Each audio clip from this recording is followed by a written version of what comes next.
بسم اللہ الرحمن الرحیم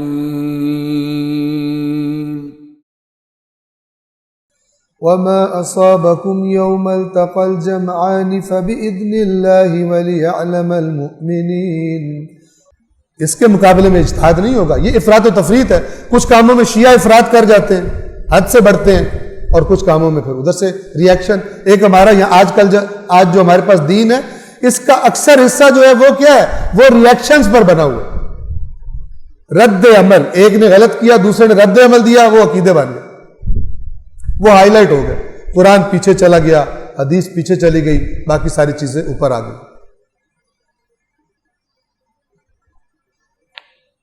عرض مجھے کرنے دیں. ابھی کل آپ نے شاید کلپ دیکھا ہو, امام مہدی علیہ السلام کی توہین کی ایک شخص, کسی ایک جاہل قسم کے گمار مولانا نے امام مہدی کے خلاف کوئی قصیدہ پڑھا ہوا تھا. ٹھیک ہے, اب جب اس قصیدے میں بات بھی کیا تھی, اب توجہ فرمائیں, چونکہ یہ آیات ہے, میں آپ کو بیان کروں. ہوتا کیا ہے, اللہ کی جو نافرمانی کرے گا, جو مرضی باتیں گھڑ لے, اس کے نتائج نکلیں گے. اس نے مجھے جب کسی نے کلپ بھیجا, وہ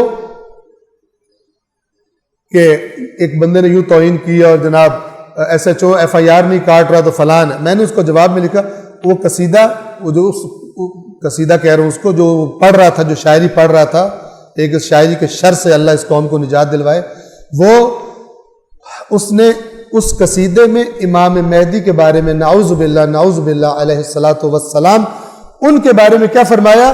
وہ تو بھاگا ہوا, وہ کیسے واپس آئے گا. امام کے بارے میں یہ فرمایا کہ تم جنہیں امام مہدی کہہ رہو, وہ تو بھاگے ہوا واپس کیسے آئے گا, اور وہ کیسے آگے تبدیلی لائے گا. تو میں نے ان کو جواب میں لکھا, یہ جو بھاگنے کی بات ہے نا, یہ جو آپ بھاگنے کے قصیدے پڑھتے ہو نا, آپ ان کے مقدسات کو ہر وقت کہتے ہو بھاگ گئے, یہ اس کا جواب ہے, برداشت کرو. جب آپ اللہ کے قرآن کی بتائی ہوئی بات کو نہیں سنتے, برداشت کرو. خدا نے کیا فرمایا, لا تسبوا الذین یدعون من دون اللہ, جن کو یہ مشرک اللہ کے علاوہ خدا کے برابر لے کے آتے ہیں, ان کو پکارتے ہیں, تم انہیں مت برا بھلا کہو. فَيَسُبُّ اللَّهَ عَدْوًا بِغَيْرِ عِلْمٍ, یہ اللہ بتا رہے, جو خالق ہے نفسیات کا انسان کی. یہ کوئی مولانا صاحب نہیں بتا رہے, یہ کسی راوی کی غلطی نہیں ہے, یہ قرآن کی آیت ہے. یہی ہوگا, یہ بدل نہیں سکتی, کہ تم اگر جن کو یہ خدا کے علاوہ پکارتے ہیں, اگر ان کو برا بھلا کہو گے, گندی زبان استعمال کرو گے, وہ فَيَسُبُّ اللَّهَ عَدْوًا, وہ دشمنی میں آ کے, رد عمل میں آ کے اللہ کو برا بھلا کہیں گے. اب کوئی بندہ یہ آیت پڑھے اور اس کے بعد کفار کے بتوں کے بارے میں گندی زبان استعمال کرے, اور وہ اس کو کوئی مسلمان یہ کرے, اور اس کے بعد وہ کفار اللہ کو برا بھلا کہیں, یہ کس نے کہلوایا ہے؟ جو خالق تھا, جو اللہ تھا, اس نے تو منع کیا یہ حرکت نہیں کرنی, ورنہ تم مجھے گالی دلواؤ گے. اب یہ کہہ رہے میں بڑی اسلام کی خدمت کر رہا ہوں یہ کروا کر, نہیں, قرآن کی نافرمانی کر رہے, تم مجرم ہے, تم نے کروایا یہ. اپنے آپ کو بھی ہم آئینے میں دیکھیں. میں نے عرض کیا تھا, دو سب سے بڑی شخصیات ہیں عالم تشیع کی, آیت اللہ خامنائی, آیت اللہ سستانی, دونوں نے منع کیا اس کام سے, صراحت سے منع کیا دونوں نے اس کام سے. قرآن مجید کی آیات منع کرتی ہے, پھر کہاں سے یہ آیا؟ جب اللہ کہہ رہے تم یہ کرو گے تو وہ کریں گے. اب اگر یہ مسلک کا اختلاف ہے, مثلا بعض شخصیات کو شیعہ اس انداز میں قبول نہیں کرتے, توجہ فرما رہے, کیا برا بھلا کہا جائے؟ قرآن نے منع کیا. جب اللہ کے مقابلے جس کو لایا جا رہا ہے اس کے بارے میں گندی زبان استعمال نہیں ہو سکتی, تو باقی سب تو نچلا لیول ہے. اللہ کے مقابلے میں آنے والا جو ہے, جس کو لایا جا رہا ہے خدا کے مقابلے میں, وہ بڑا جرم ہے. جب اس پر یہ بد زبانی کی اجازت نہیں ہے, کیونکہ اس بد زبانی کا حق کو کوئی فائدہ نہیں ہونا, اس کا یہی نقصان ہونا کہ جو ہم دیکھ رہے ہیں. تو اپنے رویوں پر بھی غور و فکر کی ضرورت ہے. یہی والا کام جب دیکھیں آپ دوسرے کی جگہ پہ, اس کے لیے وہ مقدس ہے, جو چیز مقدس ہے آپ اس کا مذاق اڑائیں گے, آپ توقع رکھیں. اور یہ بھی یاد رکھیں، میں آپ کو بتا دوں، اہل تشیع کی تمام شخصیات، تمام ائمہ اہل سنت کے ہاں محترم، بہت زیادہ محترم، امام علی سے لے کر امام عسکری علیہ الصلوۃ والسلام تک۔ امام مہدی عجل اللہ تعالی فرجہ الشریف کے بارے میں اختلاف ہے۔ امام مہدی کے وہ بھی قائل ہیں، انہوں نے اس دنیا میں آ کر ساری دنیا پر عدل و انصاف کی، اسلام کی حکومت قائم کرنی ہے، اس میں کوئی اختلاف نہیں۔ اختلاف کس چیز میں ہے؟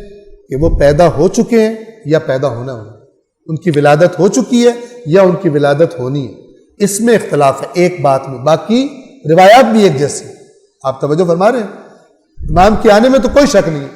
تو جب آپ، اب یہ میں اس لیے بتا رہا ہوں تاکہ سب کے ذہنوں میں کلیئر ہو، جب آپ کسی مقدس، ان کے مقدسات کی توہین کریں گے، وہ باقی کسی کو کچھ نہیں کہیں گے، نہیں کہہ سکتے۔ وہ آئیں گے کہاں پر؟ کہ جس کے بارے میں وہ کہتے ہیں شیعوں نے خود گھڑ لیا ہے، وہ تو ابھی آئے نہیں ہیں، یہ شیعوں کا گھڑا ہوا امام ہے، لہٰذا وہ جو مرضی ان کے بارے میں بولتے رہیں، بولیں گے، ان کو یہی جگہ ملے گی۔ تو جب ہمیں پتہ ہے کہ وہ اس کو ٹارگٹ کریں گے تو ہم بھی ذرا کنٹرول میں آ جائیں۔ اور جب یہ اس کنٹرول کا اللہ ہمیں سکھا رہا ہے کہ لا تسب الذین یدعون من دون اللہ، اللہ کے علاوہ جنہیں یہ پکارتے ہیں انہیں سب نہ کرو، سب گالی، برا بھلا کہنا، گندی زبان استعمال کرنا کرو، کرو گے فیسب اللہ، اللہ بتا رہا ہے، اللہ سے بہتر کون بتائے گا، کرو گے فیسب اللہ، تو وہ اللہ کو سب کریں گے، اللہ کے بارے میں زبان درازی کریں گے، عدوان، عداوت میں آ کر، دشمنی میں آ کر، ضد میں آ کر، بغیر علم، انہیں تو پتہ نہیں علم۔ اب ان کو مثلا نہیں پتا امام مہدی علیہ السلام کی، ان کو حقیقت نہیں معلوم، جو ہمارے پاس ہے ان کے پاس نہیں ہے۔ ہم تو ایسا رویہ اختیار کریں کہ بات ہو، ایسا رویہ اختیار کریں کہ جس کے ریئیکشن میں امام کی شخصیت کو وہ ٹارگٹ کریں۔ تو جہاں وہ مجرم ہے، ادھر سے بھی اس جرم پر بھی، اس گناہ پر بھی نظر ثانی ہونی چاہیے، ورنہ یہ رکے گا نہیں، یاد رکھیے گا، یہ رکے گا نہیں اور آگے بڑھے گا۔ اس پر توجہ کریں اور اس کے بارے میں انشاءاللہ ذرا سنجیدگی سے کام لیں۔ صلوات پڑھیں محمد و آل محمد۔